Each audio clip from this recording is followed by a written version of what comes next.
7ஆம் பாவம் இருந்ததுனால அவங்களுக்கு குழந்தை கிடைக்காததுக்கு என்ன காரணம்னு சொல்லுங்க பார்ப்போம். குழந்தை இல்லைன்னு சொல்லியாச்சு, இது வரைக்கும் குழந்தை இல்ல. இதுக்கு மெயின் காரணம் என்னன்னு சொல்லுங்க. சொன்னவங்க ரொம்ப சூப்பர். சூரியனுக்கு 5ஆம் இடம், 5ஆம் அதிபதி செவ்வாய் 6ல போயிடுச்சு. அதனாலயும் குழந்தை பாக்கி கிடைக்காம இருக்கிறது. சரி,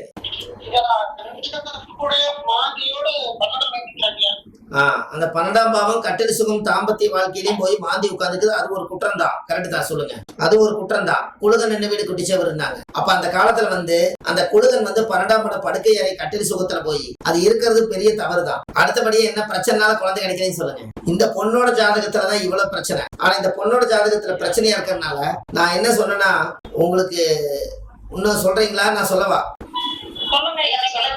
இந்த ஜாதகரு மெயினா, அதாவது நான் பார்த்தோன்னே என்ன சொன்னா, உயிரணுக்கள் சக்தி கம்மியா இருக்கக்கூடிய மாப்பிள்ளைய நீங்க திருமணம் பண்ணிக்கிறீங்கன்னு சொன்னேன். அந்த மாதிரி எப்படி சார் அது எப்படி அப்படின்னு கேக்குறாங்க. அத சொல்றேங்க சார். ஐயா ஐயா கேக்குதுங்களா? இந்த ஜாதகத்தை பார்த்தோன்னே நான் என்ன சொன்னேன்னா, உயிரணுக்கள் சக்தி குழந்தை பாக்கியம் பெத்துக்கிறதுக்கு உயிரணுக்கள் சக்தி கம்மியா இருக்கக்கூடிய மாப்பிள்ளையை நீங்க திருமணம் பண்ணியிருப்பீங்கன்னு சொன்னேன். அந்த அம்மா பார்த்துட்டு சொல்ல முடியல, ஒரு அவங்ககிட்ட இருந்து ஓப்பனா சொல்லிட்டாருங்கிற மாதிரி ஒரு விஷயம், உண்மையை சொல்லிட்டாருங்கிற ஒரு விஷயம். இதுக்கு நான் என்ன சொன்னேன்னா, அது எதனால அப்படி சொன்னேன் அப்படின்னா, அவங்க சொன்னதும் கரெக்டா ரூலும் கரெக்டா வந்தது. சூரியன் என்ற நட்சத்திரம் என்னன்னு பாருங்க.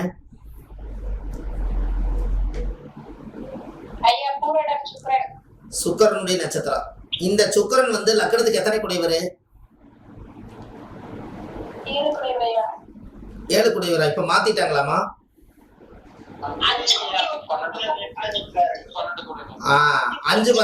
5 குடையவர். அப்போ 5ஆம் இடம் தான் குழந்தை, 12ஆம் இடம் தான் படுக்கை அறை, கட்டில் சுகம் 12. அப்ப 5 குழந்தை. இந்த 5, 12 சம்பந்தப்பட்ட நட்சத்திரமே போய் முடக்கம் பண்ண அவங்க நேரடியா குடும்ப சந்தோஷத்துல ஈடுபட்டு கட்டில் சுகத்தாலையும் அந்த பெண்ணுக்கு கொடுக்கக்கூடிய யோகாதிபதியும் எதுவும் இல்லாம அந்த ஜாதகருக்கு 5 வருஷமாயி குழந்தை கிடைக்கல. எப்படி?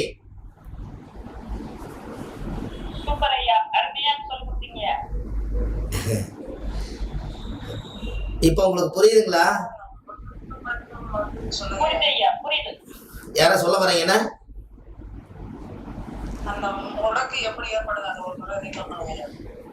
முடக்கு நட்சத்திரத்துக்கு உங்களுக்கு முடக்கு பேட்டர்ன் இருக்கும் பாருங்க. முடக்கு பேட்டர்ன் இருக்கு அவங்ககிட்ட?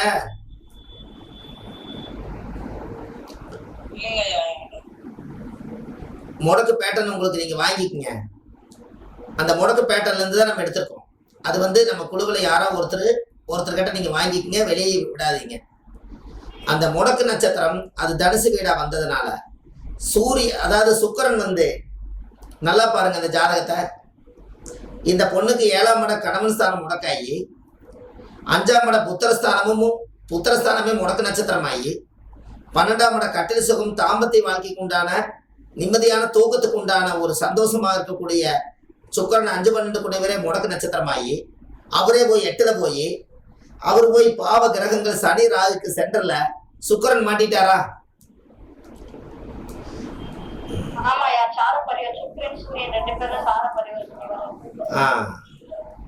பத்தாவதுக்கு குருவும் வக்கரமாயிட்டாருங்களா? குழந்தைக்கு உண்டான கிரகம் வக்கரமாயிடுச்சா? குழந்தைக்கு உண்டான கிரகம் வக்கரமாயிடுச்சுங்களா? அதே போல சூரியன் தான் கரு வளர்ச்சி எல்லாமே. அவரும் முடக்கு நட்சத்திரம் வாங்கியிருக்காரா? சரி. 4ஆம் இடத்திலேயே சந்திரன் காரகோ பாவநாசம் ஆயிருச்சா? 4ஆம் இடம் என்பது தாய் காரகனே தாய் வீட்டுல இருக்கிறதுனால காரகோ பாவநாசம். 4ஆம் இடம் என்பது தாய் வீடு, வாகன, சொத்து, சுகம் எது இருந்து நம்ம அனுபவிக்க முடியாது. இவ்வளவு பிரச்சனை இருக்கிறதுனால அந்த ஜாதகத்துக்கு மெயினா குழந்தை பாக்கியம், கல்யாணம் ஆயிடுச்சு ஆனா குழந்தை கிடைக்கல. கல்யாணம் ஆகிறதுக்கு போராடி இருக்காங்க, சரியான போராட்டம். 7ஆம் இடமே முடக்கு. அப்போ கல்யாணம் ஆகிறதுக்கே இவ்வளவு போராட்டம், பத்தாவதுக்கு என்ன திசை நடக்குதுங்க?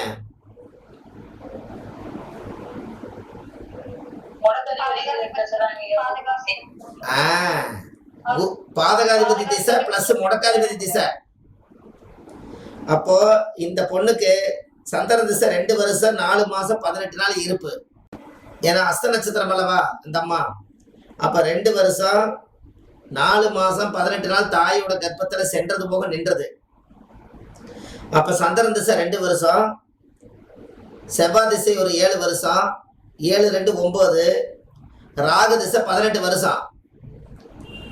அப்ப 18 ஒரு 9 27. 27 வயசுக்கு மேல இந்த பொண்ணுக்கு வந்து இப்ப எவ்வளவு வயசுங்க?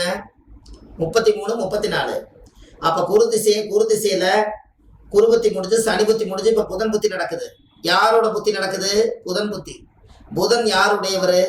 லக்னாதிபதி புத்தி நடக்குது. லக்னாதிபதி என்ன ஆயிட்டாரு? முடக்குல மாட்டிட்டாரு.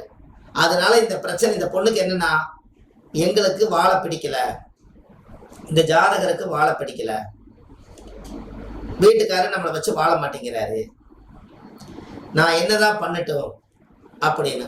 ஒரு குழந்தை தத்து எடுக்கலாமான்னு கேட்டா அவங்க குடும்பத்துல ஒத்துக்க மாட்டேங்கிறாங்க, மாப்பிள்ளை வீட்டு சைடு. ஏன் அப்படின்னா இந்த பொண்ணுக்கு குரு வக்கரமா இருக்கிறனால குழந்தை தத்தெடுக்க முடியல. முடக்காதிபதியே வக்கரமா இருக்கிறனால, அது குரு திசை நடக்கிறனால தத்தெடுத்து பண்ணலாம்னா 7 பாதகாதிபதி. அப்ப இவ்வளவு பிரச்சனை இருக்கிறனால இந்த ஜாதகம் நம்ம கிட்ட வருது. இதுக்கு என்ன தீர்வுன்னு சொல்லுங்க. இப்ப ஜாதகம் இதுவரைக்கும் பார்த்தது எப்படி இருக்குன்னு சொல்லுங்க. ஜாதகம் பார்த்தாச்சு. சூப்பர் ஐயா, அருமையான விளக்கம். என்னங்கம்மா? அருமையான விளக்கம் ஐயா. ஆமா, ஒரே ஒரு கட்டத்தான் கொடுத்தாங்க. அவங்க வாழ்க்கையில வாழ்ந்தது பூராமே இந்த கட்டத்துக்குள்ள வாழுது, அப்படியே தெரியுது. பார்த்த உடனேயுமே சக்கு சக்கு சக்கு சக்குன்னு எடுத்தாச்சு. இதுல எல்லாத்தையும் சொல்லி வந்தாச்சு. அப்படியே எடுத்துக்கங்க. வேணா நீங்க லைனை சுத்தி வேணா வாங்க. அந்த ஜாதகருக்கு குடும்பாதிபதியே யாருன்னு கேட்டீங்கன்னா, லக்னத்துக்கு 2ஆம் இடம் சந்திரனோட வீடு. அந்த சந்திரனே அந்த அம்மா ஜென்ம நட்சத்திர வீடே வாங்கிட்டாங்க குடும்பஸ்தானத்துல. முடக்கு உட்கார்ந்துருச்சு, குடும்பங்கிற பேரை அங்கீகாரம். 3ஆம் அதிபதி போய் முடக்குல மாட்டிக்கிறனால வீரியம் தைரியம் இல்லாத ஒரு கணவனை திருமணம் பண்ணிட்டாங்க. 3ஆம் அதிபதி தைரியம், 3ஆம் இடத்த வீரியம். அந்த வீரியத்துக்கு அதிபதியை 7ல போய் உட்காந்து அதுவும் முடங்கியாச்சு. 4 சந்திர காரகோ பாவனாசம். 5ஆம் பாவத்துல அந்த பெண்ணோட ஜாதகத்துல புத்திரஸ்தான பிரச்சனை. 6ஆம் அதிபதியே செவ்வாய், அது போய் 12ஆம் இடம் கட்டில் சுகம் தாம்பத்தியத்தை போய் மறைஞ்சு போச்சு. 7 பாதக 8 வாழ்க்கை ரகசியம். அங்கேயும் போய் நீங்க 5ஆம் அதிபதி முடக்கு நட்சத்திராதிபதி உட்காந்துருச்சு. 9க்கு அதிபதியும் போய் முடக்கு நட்சத்திராதிபதியோட சேர்ந்தாச்சு. 10ஆம் அதிபதியும் தொழில் தீவனம் எல்லாமே பார்த்தீங்கன்னா குரு தான். இந்த குருவும் போய் வக்கரமாயி அவரே முடக்காதிபதி ஆயிட்டார். 11ஆம் இடம் தான் திருப்தியா வாழலான்னு சொல்லி 11 12 இந்த 2 போய் 12ல மாறியாச்சு. அப்போ 12ஆம் அதிபதி சுக்கிரனே கட்டில் சுகம் நட்சத்திரமே முடக்காய் போச்சு. இந்த ஜாதகத்தினுடைய ஜென்மத்தினுடைய என்ன வினோதம் பாருங்க. எவ்வளவு பெரிய கர்மவினை இருந்தா இப்படி ஒரு கிரக நிலை இருக்கும் போது ஒரு தாயுடைய கர்ப்பத்துல இருந்து இவங்க பிரசவமாயிருப்பாங்க.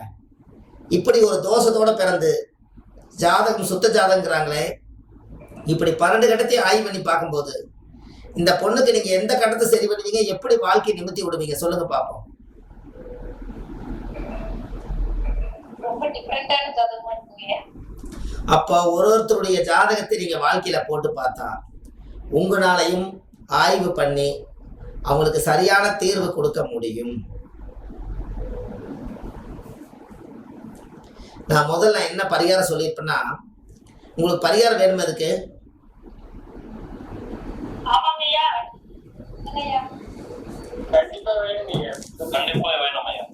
நான் என்ன சொன்னேன்னா, முதல்ல இவ்வளவு பிரச்சனை இருக்குது, இதுக்கு நீங்க தீர்வு எவ்வளவு கொடுத்துட முடியும்னு நினைக்கிறீங்க?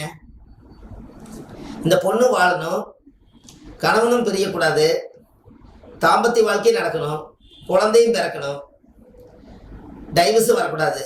இந்த பொண்ணுக்கு ஒரு தடவை தான் வாழ்க்கை. இதை வாழ்க்கையை தொலைச்சாச்சுன்னா அவங்களுடைய வாழ்க்கை என்ன ஆகுன்னு நம்மளுக்கும் தெரியல. அப்ப இந்த பொண்ணை இருக்கிற வாழ்க்கையில தொட்டுக்கோ தொடச்சுக்கோ இருக்குது. இது எப்படியாவது நம்ம ஜோசியரா இருந்து காப்பாத்தி ஆகணும். என்ன பண்ணலாம்? இந்த ஜாதகத்துல 9 கோள்களுமே இப்படி இருக்கிற சூழ்நிலை நான் என்ன சொன்னேன்னா, உங்களோட ஜென்ம நட்சத்திரத்தன்னைக்கு போய் முதல்ல உங்களுடைய நவகிரக கோயிலுக்கு முதல்ல கும்பகோணத்துல 3 நாளைக்கு தங்கிருங்க. எல்லா கோயிலையும் போய் தேங்காய் பழம் பூ மாலை கல்கண்டு வாங்கி அர்ச்சனை பண்ணி 3 நாளுக்குள்ள 9 கோயில் பார்த்துருக்கேன்னு சொன்னேன். ஏன்னா ஜாதக கட்டத்தில் இருக்கிறதுல எல்லாமே பிரச்சனை, நீங்க எந்த பிரச்சனையும் சொல்ல முடியும். அதனால முதல் நீங்க என்ன பண்றீங்கன்னா, குலதெய்வம் கோயிலில் போய் ஆண்டவனே இது யார் செய்த பாவம்னு எனக்கு தெரியாது, என் முன்னோர்கள் ஏதாவது பாவங்கள் பண்ணியிருந்தாலும் அந்த கர்மாவுடைய ஜெனரேஷன்ல ஏதாவது நான் என் வாழ்க்கையில என்னுடைய முன்னோர்கள் தப்பு பண்ணதுக்கு நான் தான் பலிகாரம் ஆகணும்னு நினைச்சா அதெல்லாம் நிவர்த்தி ஆகி எனக்கு இந்த வாழ்க்கையில எனக்கு வாழ்வாதாரம் வேணும்னு சொல்லி முதல் ஜாதக ரீதியா குலதெய்வத்துக்கு போய் சாமிக்கு தேங்காய் பழம் பூ மாலை கல்கண்டு வாங்கி அர்ச்சனை பண்ணி ஒரு 11 ரூபாய் நான் பிறந்த குத்த காணிக்கைன்னு சொல்லி, நான் பிறந்ததுக்கு குத்த காணிக்கை ஏதாவது இருந்தா இந்த தாம்பூல தட்சணை எல்லாம் உனக்கே தேங்காய் பழம் பூரா உனக்கு தரேன், எல்லாத்தையும் சாப்பிட்டு எனக்கு ஒரு அர்ச்சனை பண்ணி எனக்கு ஒரு ஆசீர்வாதம் பண்ணு, நான் நவகிரக கோயிலுக்கு போயிட்டு வரேன்னு சாமி கிட்ட போய் சொல்லிட்டு வாங்க. அதுக்கு அடுத்தது ஃபர்ஸ்ட் உங்க வாழ்க்கையில 9 கோயிலுக்கு போயிட்டு வாங்க. அந்த 9 கோயிலுமே சூரியனார் சந்திரனார் கோயில் எப்படி நீங்க 9 கோயிலுக்கு போய் உங்க பாதம் பட்டுட்டு வந்துட்டோம். அதுக்கப்புறம் உங்களுக்கு முடக்க கோயில நான் வந்து அந்த ஓலை பார்த்து உங்களுடைய வாழ்க்கையில நான் எடுத்து கொடுக்குறேன். அப்போ அந்த முடக்கு தோஷம் உங்க வாழ்க்கையில கொஞ்சமாவது நம்மளுக்கு நல்லா இருக்கணும் அப்படிங்கிறதுக்காக இந்த முடக்கு தோஷத்தையும் அவங்களுக்கு திதி சூனியம் யாருன்னு பாருங்க. அஷ்டமி திதிக்கு என்ன சூனியம்? அம்மா அஷ்டமி திதிக்கு என்ன சூனியம்? மிதனமும். அப்ப கண்டிப்பா இவங்க திதி சூனியத்தை உடைக்கணும். அப்போ முடக்கு கோயில் போயிட்டு வந்தா 7ஆம் பாவம் கணவனுடைய பிரச்சனை சால்வ் ஆகும், தாம்பத்திய வாழ்க்கை சால்வ் ஆகும், 7ஆம் பாவம் அங்கீகாரம் பிரிவினை இருக்கிற தோஷம் நிவர்த்தி ஆகும். திதி சூனி கோயில் போயிட்டு வந்தா லக்கணம் சுத்தமாயிரும், அந்த மனசுல இருக்கக்கூடிய பாரமெல்லாம் சுத்தமாயிரும். அதுக்கு அடுத்தது 4ஆம் பாவம் தான் கன்னி, வீட்டுல தாய் வீடு வாகன சொத்து சுகம் எல்லாமே உங்களுக்கு சேர வேண்டியது எல்லாமே சேரும். அப்ப திதி கோயிலுக்கும் போயிட்டு வாங்கன்னு சொல்லியாச்சு. 2வது கரணநாதனை கெட்டியா பிடிங்கன்னு சொல்லி பாலவ கரணத்துல பிறந்திருக்காங்க, அதற்குரிய அமைப்பை நம்ம எடுத்து கொடுத்து நம்ம அந்த கோவிலுக்கும் போய் அதுக்குரிய வேலையெல்லாம் செஞ்சுக்கலாம். உங்களுக்கு ஜாதகத்துல யோகம் வேலை செய்யணும்னு சொல்லியாச்சு. அதுக்கு அடுத்தபடியா சூரியனும் சந்திரனும் முடக்கு வீடா மாறி பாருங்க, சூரியன் முடக்கு வீட்டுல உட்காந்துருக்குது, முடக்காதிபதி போய் சந்திரன் வீட்டுல உட்காந்துருக்குது. அப்ப தாய் தந்தைக்கு ஒரு பாத பூஜை பண்ணுங்கன்னு சொல்லி இருக்குது. ஏன்னா அவங்கதான் நம்மளை பெத்தாங்க. அப்ப கருவறை தோஷம் அங்கதான் இருக்குது. அதையும் பண்ணி முடிச்சுட்டு 3 விரதம் இருக்குன்னு சொல்லிட்டேன். ஏன் 3 நாளைக்கு மௌன விரதம் இருக்க சொல்லணும்னா, பேசக்கூடிய இடம் எத்தனாம் இடம்ங்க? 2ஆம் இடத்துல யார் இருக்கா? முடக்கு உட்கார்ந்து இருக்கிறதுனால 2ஆம் இடத்துல கேது என்பது நாவு, நாக்கு ரிவர்ஸ்ல இழுக்கிறது, காத்து வெளிவிட வேண்டாம், உள் வாங்கிக்கிற மாதிரி முடக்கி போனதுனால 3 நாளைக்கு யாருக்கிட்டே பேசாம 3 நாளைக்கு மௌனம் இருதுங்கன்னு சொல்லியாச்சு. இது எல்லாம் பண்ணி முடிச்சுட்டு நல்லா வாழ்ந்த மகான் கிட்ட போய் குரு நட்சத்திரமா இருக்கிறதுனால ஒரு குருவா இருக்கக்கூடியவருக்கு போய் ஒரு பாத பூஜை பண்ணிட்டு வாங்க. உங்க வாழ்க்கையில 60% உங்க வாழ்க்கையை தக்க வச்சுக்கலான்னு சொல்லியிருக்கேன். எப்படி பரிகாரம்? சூப்பர் சூப்பர் சூப்பர் ஐயா. இன்னொன்னு கேட்கலாம். ஐயா, இந்த 12ஆம் இடத்துல செவ்வாய் மாந்தி ஒண்ணா இருக்கிறது, 12 செவ்வாய், அதுக்கு ஏதோ பரிகாரம் இருக்குங்களா? அதாங்கம்மா, இந்த செவ்வாய் மாந்தி இருக்கிறதுனால, செவ்வாய்னா புருஷன், மாந்தி அது கூட சேர்ந்து இருக்கிறதுனால என்ன சொல்றது, உயிரணுக்கள் இறந்துருச்சு, அதான பிரச்சனை. சுக்கிரன் என்பது சுக்களம், சுக்கிரன் என்பது சுக்களம், சுக்களம் இருக்கக்கூடிய உயிர் சக்தி. சுக்கிரன் என்பது சுக்களம், செவ்வாய் என்பது புருஷன், மாந்தி என்பது டெத்து. சுக்களம் டெத் ஆயிட்டே இருக்குது, அதனால குழந்தை கிடைக்க மாட்டேங்குதுங்க.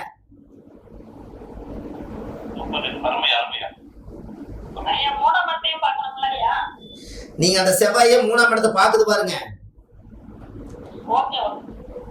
செவ்வாய் 4ஆம் பார்வையா லக்கணத்துக்கு 3ஆம் இடம் வீரியத்தை போய் லாக் பண்ணி வச்சிருச்சு பாருங்க.